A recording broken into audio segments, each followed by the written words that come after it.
নোয়াখালীতে সাবেক সেনাপ্রধান মনিউ আহমেদের ছোট ভাইয়ের বাড়িতে হামলা ও আগুনের ঘটনার পরবর্তী পরিস্থিতি জানাতে যুক্ত হচ্ছেন সহকর্মী মিজানুর রহমান।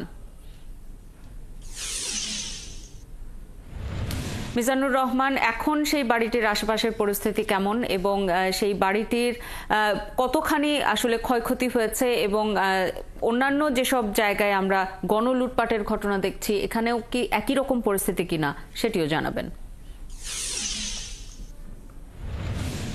হ্যাঁ শাওন, আপনি যেমনটি বলছিলেন যে আমি এখন ঠিক সাবেক সেনাপ্রধান মইনুল আহমেদের ছোট ভাই মিনাজ আহমেদ জাভেদ তার এই যে ভবনটিতে গতকাল রাতে হামলা হয়েছিল, ভাঙচুর হয়েছিল এবং তাদের স্বজনরা বলছেন লুটপাটও হয়েছিল। সেই ভবনের একটা দোতলায় আছি, এটা একটি দোতলা বাড়ি।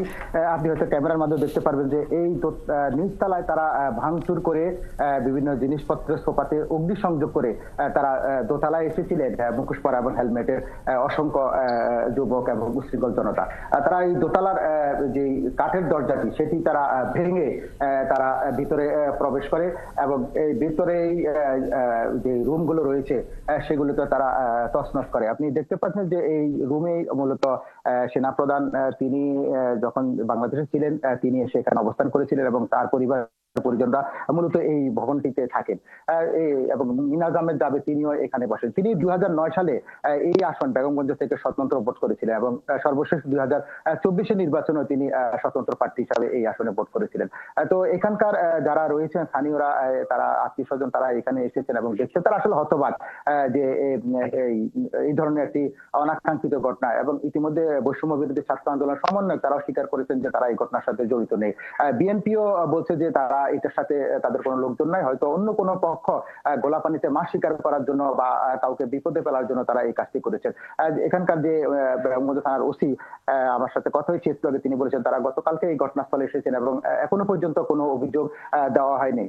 যেহেতু এই বাড়িতে গতকাল ঘটনার সময় কেয়ারটেকার ছিলেন না, তারা পরে খবর পেয়ে এসেছেন, তারা আত্মীয় বাড়িতে ছিলেন। তারা বলছেন যে কি পরিমাণ এখানে লুটপাট হয়েছে, তবে এখনো পর্যন্ত যেহেতু প্রতিটি রুমে তছনছ করা হয়েছে, প্রতিটি আলমারি ভেঙে ফেলা হয়েছে এবং বিভিন্ন ধরনের জিনিসপত্র ছিল, সেহেতু এখানে কি পরিমাণ জিনিস তারা নিয়ে গেছে এখনো সুনির্দিষ্টভাবে বলতে আমাদেরকে পারছেন না।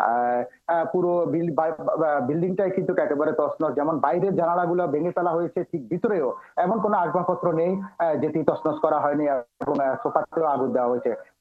তবে এখন এখানকার যারা রয়েছেন তারা বিষয়টা আসলে বুঝতে পারছেন না যে কেন এই ঘটনাটি হয়েছে। তবে বিএনপি একটি পক্ষ বলছেন যে তিনি যেহেতু আওয়ামী লীগের রাজনীতির সাথে জড়িত এবং ফ্যাসিবাদী দোসরের সাথে রাজনীতি করেছেন, সেই কারণেই হয়তো এই হামলা এবং ভাঙচুরের ঘটনা ঘটে থাকতে পারে। এবং আপনার মাধ্যমে ছবিতেও আমরা দেখতে পাচ্ছিলাম যে বাড়িটির পুরো বাড়িটিকেই মূলত তছনছ করা হয়েছে, ভাঙচুর করা হয়েছে। আপনি খবর রাখতে থাকুন, প্রয়োজনে ফিরবো আবারও আপনার